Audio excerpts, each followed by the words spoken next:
90% startup ধ্বংস হয়ে যায় প্রথম 3 বছরে। ভাবুন, আপনি সময়, টাকা আর স্বপ্ন খরচ করলেন, অথচ বাজার বলে এটি আমরা চাইনি। কিন্তু যদি আপনি আগেই জানতেন কোন আইডিয়াটি সফল হবে, কোনটি নয়, তাহলে যদি আপনি একটি বৈজ্ঞানিক উপায়ে আপনার নিজের স্টার্টআপ ধ্বংসের হাত থেকে বাঁচাতে পারতেন। আজকে এই ভিডিওতে আমরা কথা বলবো এমন একটি বই নিয়ে যেটি স্টার্টআপ দুনিয়ার একটি বিপ্লব এনেছে, the lean startup by Eric Ries. এই বইটি শেখায় কিভাবে আপনি অল্প খরচে, অল্প সময়ে এবং বড় কোনো ঝুঁকি ছাড়াই আপনার ব্যবসা শুরু করতে পারেন। আপনি একজন উদ্যোক্তা হন বা নতুন একটা আইডিয়া নিয়ে ভাবছেন, এই ভিডিওটি আপনার জন্য। তো চলুন আমরা শুরু।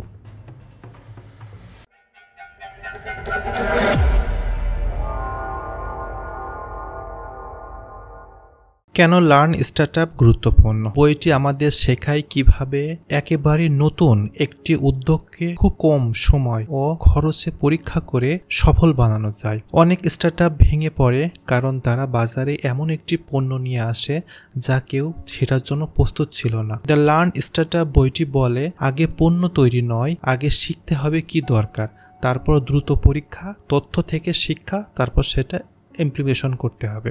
সম্পূর্ণ বইটা আমরা কয়েকটি প্রিন্সিপালের উপর দেখার চেষ্টা করব। 1. স্টার্টআপ মানে কেবল নতুন কোম্পানি নয়, এটি একটি ইনোভেশন মিশন। অর্থাৎ স্টার্টআপ মানে একটা নতুন কোম্পানি নয়, বরং এটি এমন একটি সংস্থা বা টিম যাদের লক্ষ্য অজ্ঞাত ভবিষ্যতের মধ্যে নতুন কিছু তৈরি করা। যেমন স্টার্টআপ শব্দটি শুনলেই আমাদের মনে হয় এটি একটি নতুন কোম্পানি বা ব্যবসা, কিন্তু এরিক রেস এর মতে এটি কেবল একটা নতুন ব্যবসাই নয়, বরং একটি উদ্ভাবনী অর্থাৎ ইনোভেটেড মিশন বা লক্ষ্য। স্টার্টআপ মানে এমন একটি দল বা প্রতিষ্ঠান যারা বিভিন্ন প্রকার চ্যালেঞ্জপূর্ণ পরিবেশ একেবারে নতুন ধরনের পণ্য ও পরিষেবা তৈরি করছে, যার ভবিষ্যৎ সম্পর্কে এখনও নিশ্চিত কিছু জানা নেই। এখানে মূল বিষয় হলো তারা এমন একটি সমস্যা সমাধান করতে চাইছে যা কেউ আগে করেনি অথবা ভিন্নভাবে করছে। ফলে স্টার্টআপের প্রকৃত উদ্দেশ্য হলো এটি প্রক্রিয়ার মাধ্যমে শেখা, অর্থাৎ পরীক্ষা করা এবং সেই অনুযায়ী নিজের ইনোভেশনকে পরিচালনা করা। উদাহরণস্বরূপ, বড় একটা কোম্পানির ভিতরেও যদি কেউ নতুন একটা প্রযুক্তি বা প্ল্যাটফর্ম চালু করার কাজ শুরু করে, তাও সেটা স্টার্টআপ হিসাবে গণ্য হতে পারে, কারণ সেখানে এরকম অনিশ্চয়তা বা শেখার প্রক্রিয়া বিদ্যমান। সুতরাং স্টার্টআপ মানে কেবল ব্যবসা শুরু নয়, বরং এটি একটি পরীক্ষামূলক, ঝুঁকিপূর্ণ কিন্তু সম্ভাবনাময় উদ্ভাবনীর যাত্রা হতে পারে। Principal number 2, build, major, learn, অর্থাৎ চক্র, গঠন, পরিমাপ, শিক্ষা। কোনো ধারণা বাস্তবে রূপ নিতে হলে এই 3টি ধাপ মেনে চলতে হয়। যেমন কোনো কিছুর গঠন, পরিমাপ ও শিক্ষা। Build, rise, build, major, learn বা গঠন, পরিমাপ, শিক্ষা চক্র হলো দ্য লার্ন স্টার্টআপ বইয়ের কেন্দ্রীয় ধারণা। এরিক রেস বলেছেন, স্টার্টআপের সময় ও অর্থ বাঁচাতে হলে আপনাকে দ্রুত একটা চক্র ঘটতে হবে। যেমন প্রথম ধাপে উদ্যোক্তা একটা প্রাথমিক পণ্য বা ধারণার সর্বনিম্ন কার্যকর সংস্করণ, মিনিমাম ভাইয়েবল প্রোডাক্ট অর্থাৎ MVP, এটা শর্ট মিনিং, তৈরি করে। এটি হতে পারে একটা ওয়েবসাইট অথবা একটা মোবাইল অ্যাপস, এমনকি একটি ভিডিও ডেমো, অর্থাৎ যেটি দিয়ে কাস্টমারের প্রতিক্রিয়া জানা সম্ভব। এরপরে আসে মেজর ধাপ, যেখানে উদ্যোক্তা গ্রাহকের আচরণ পর্যবেক্ষণ করবে, ডেটা সংগ্রহ করবে, বিশ্লেষণ করবে, কি কাজ করছে আর কিভাবে কাজ করছে না তা বোঝার জন্য একটা স্টার্টআপ অর্থাৎ পরিসংখ্যান ও ব্যবহারকারীর প্রতিক্রিয়া বিশ্লেষণ করা হয়। শেষ ধাপে আছে লার্ন পর্যায়, অর্থাৎ এটা ডেটার উপর ভিত্তি করে সিদ্ধান্ত নেওয়া হয় বর্তমান পণ্যর বিভিন্ন ভিত্তি করে এগিয়ে যেতে হবে। পার্টস অর্থাৎ প্রি সার্ভার নাকি সম্পূর্ণ দিক পরিবর্তন করতে হবে, পিভট। এই চক্রটি যত দ্রুত এবং যত বেশি বার ঘুরবে, স্টার্টআপ তত দ্রুত শেখার মাধ্যমে সফল হতে পারবে। বইটি বলে, সফল উদ্যোক্তা হতে হলে যারা সবচেয়ে দ্রুত ও কার্যকরভাবে এই বিল্ড, মেজর, লার্ন এই 3টা স্টেপ বা এই চক্রটি ব্যবহার করে শেখে ও নিজেকে মানিয়ে নেয়। প্রিন্সিপাল নাম্বার 3, MVP অর্থাৎ মিনিমাম ভাইয়েবল প্রোডাক্ট।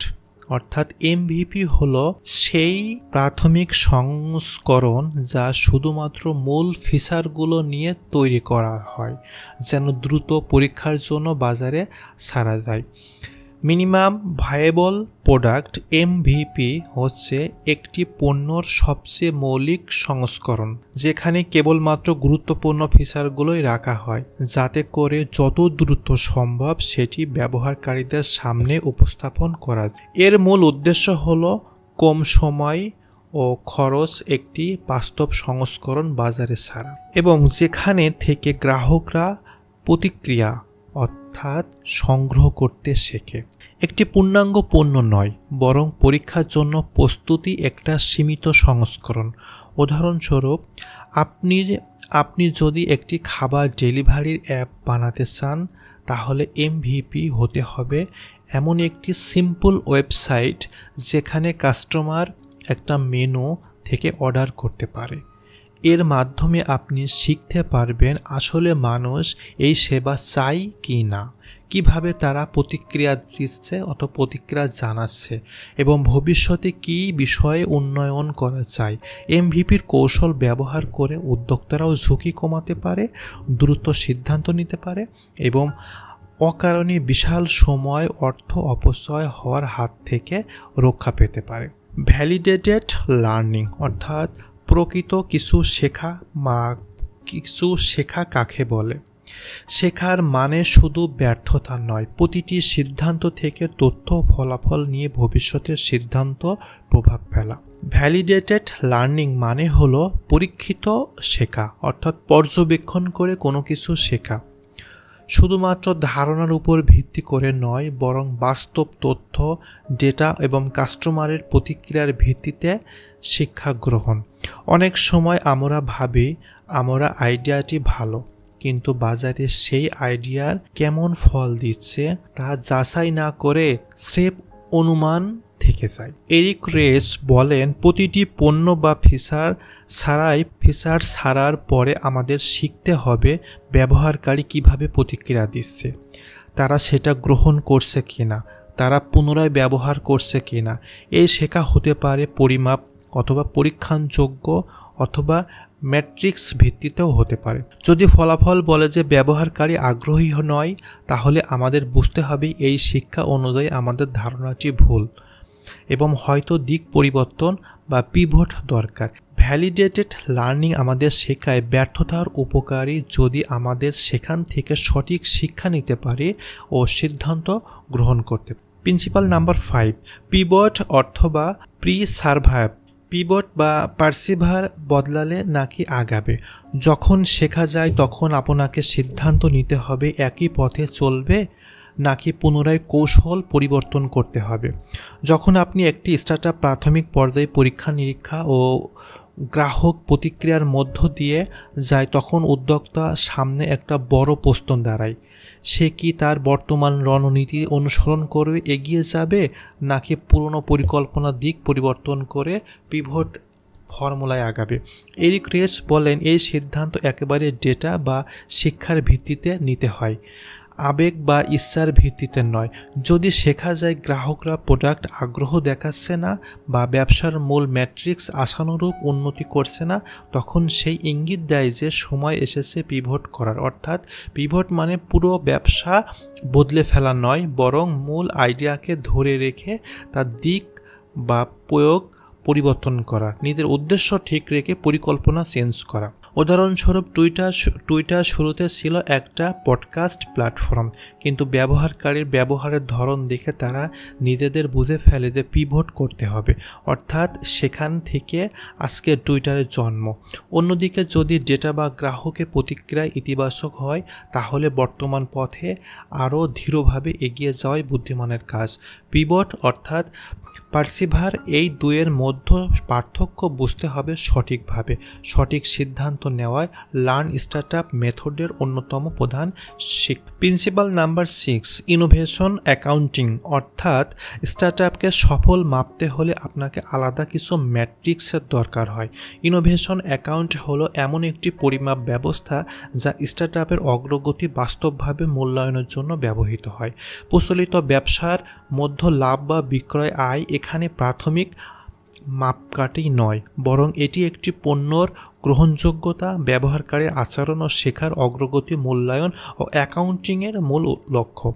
এরিক রিস বলেন, একটি স্টার্টআপের প্রথম কাজ হলো এমন একটি বিষয় শেখা, সেই শেখাটাই পরীক্ষিত শিক্ষা, ভ্যালিডেট লার্নিং দিয়ে পরিমাপ করতে হবে। ইনোভেশন অ্যাকাউন্টিংয়ের মাধ্যমে উদ্যোক্তা 3টি ধাপে এটা নিজেকে যাচাই করতে পারে অথবা উন্নয়ন করে থাকে। স্টেপ নাম্বার 1, প্রথমে একটা MVP তৈরি করে ব্যবহারকারীর আচরণ পর্যবেক্ষণ করা। স্টেপ নাম্বার 2, পরের ম্যাট্রিক্স বিশ্লেষণের মাধ্যমে শেখার অগ্রগতি পরিমাপ করা। স্টেপ 3, শেষে সিদ্ধান্ত নেওয়া বর্তমান মডেলে চলবে নাকি সেটাকে পিভট বা কনভার্ট করতে হবে। এই অ্যাকাউন্টিং উদ্যোক্তাকে আনুমানিকভাবে অর্থাৎ আনুমান নির্ভর করে না, বরং তথ্য ভিত্তিক সিদ্ধান্ত নিতে সহায়তা করে, যাতে ব্যবসার সময় নষ্ট না হয় এবং সেই বিষয়ে আরও কার্যকরভাবে এগিয়ে যাওয়া যায়। প্রিন্সিপাল নাম্বার 7, অ্যাগিল ডেভেলপমেন্টের প্রভাব। ধাপে ধাপে উন্নয়ন করুন, পুনরায় একবারে নয়। অর্থাৎ অ্যাগিল ডেভেলপমেন্ট হলো এমন একটি পদ্ধতি যেখানে সফটওয়্যার বা পণ্য উন্নয়নের ধাপে ইনোভেটিভভাবে সম্পন্ন হয়, বড় একটা চূড়ান্ত সংস্করণের জন্য অপেক্ষা না করে। দ্য লার্ন স্টার্টআপ বইটি এরিক রিস এই অ্যাগিল পদ্ধতি শুরু করে নতুনভাবে তুলে ধরেছেন, কারণ এটি দ্রুত পরিবর্তন ও বাজারের প্রতিক্রিয়া ভিত্তিতে উন্নয়ন করার সুযোগ দেয়। স্টার্টআপের সময় ও সম্পদের সীমাবদ্ধতা থাকে, তাই একেবারে সব ফিচার নিয়ে কাজ করলে সময় অর্থ দুটোই নষ্ট হতে পারে। অ্যাগিল পদ্ধতি ছোট ছোট অংশ পণ্য তৈরি করে, দ্রুত পরীক্ষা চালিয়ে বাস্তবে ফলাফল দেয়, তাৎক্ষণিক উন্নয়ন সম্ভব হয়, ফলে ব্যবহারকারীদের চাহিদা অনুযায়ী দ্রুত মানিয়ে নেওয়া যায় এবং ভুলগুলো দ্রুত ধরা পড়ে। এই পদ্ধতিতে স্টার্টআপকে আরও নমনীয়, খরচ কন্ট্রোলড ও ব্যবহারকারীর কেন্দ্রীয়ভাবে একটা মুখ্য ভূমিকায় তুলে ধরে। এই বই থেকে আমরা কিছু শিক্ষণীয় দিক গ্রহণ করতে পারি, যেমন দ্য লার্ন স্টার্টআপ বইটি চূড়ান্ত আমাদের একটা শিক্ষা দেয়। নতুন ব্যবসা বা পণ্য তৈরি করার ক্ষেত্রে ধারণা নয়, সঠিক তথ্য, সঠিক দিক নির্দেশনা প্রয়োজন। উদ্যোক্তাদের উচিত আগে একটা ছোট স্কেলে পরীক্ষামূলকভাবে পণ্য MVP তৈরির মাধ্যমে ব্যবহারকারীকে প্রতিক্রিয়া পর্যবেক্ষণ করা। এরপর সেই তথ্য বা ডেটা বিশ্লেষণ করে বুঝতে হবে কোন দিকটি কার্যকর, কোনটি নয়, এবং এই শেখা থেকে ভ্যালিডেট লার্নিং থেকে সঠিক হয় বর্তমান কৌশলে নিয়ে এগিয়ে যেতে হবে নাকি সেটাকে কনভার্ট করতে হবে, মানে পিভট করতে হবে, অর্থাৎ নিজের লক্ষ্যকে ঠিক রেখে পদ্ধতিটা পরিবর্তন করতে হবে। বইটি আমাদের শেখায় ধৈর্য, পরীক্ষা, মাপা ও শেখার মাধ্যমে কম খরচ ও কম ঝুঁকিতে সফল উদ্যোক্তাভাবে গড়ে তোলা যায়। আর এই মূল শিক্ষা নিয়ে যত দ্রুত শেখা যাবে তত দ্রুত সফলতা পাওয়া সম্ভব। এটি শুধু স্টার্টআপই নয়, এটি যে কোনো ধরনের পেশাগত ও সৃজনশীল উদ্যোগের জন্য সমানভাবে প্রযোজ্য। এরই মাধ্যমে আমরা এরিক রিসের দ্য লার্ন স্টার্টআপ বইটির একটা খুব ছোট রিভিউ দেওয়ার চেষ্টা করেছি। আশা করি আপনাদের ভালো লাগবে। কেমন লেগেছে, কোন পয়েন্টটি কেমন লেগেছে অবশ্যই জানাবেন। আমরা যদি আবার আপনাদেরকে বলার চেষ্টা করি, এই বইটিতে মোট 7টা প্রিন্সিপালের মাধ্যমে আমরা রিভিউটা দেওয়ার চেষ্টা করেছি। যেমন ফার্স্ট প্রিন্সিপালটা ছিল স্টার্টআপ মানে কেবল নতুন কোম্পানি নয়, এটি একটা ইনোভেশন মিশন।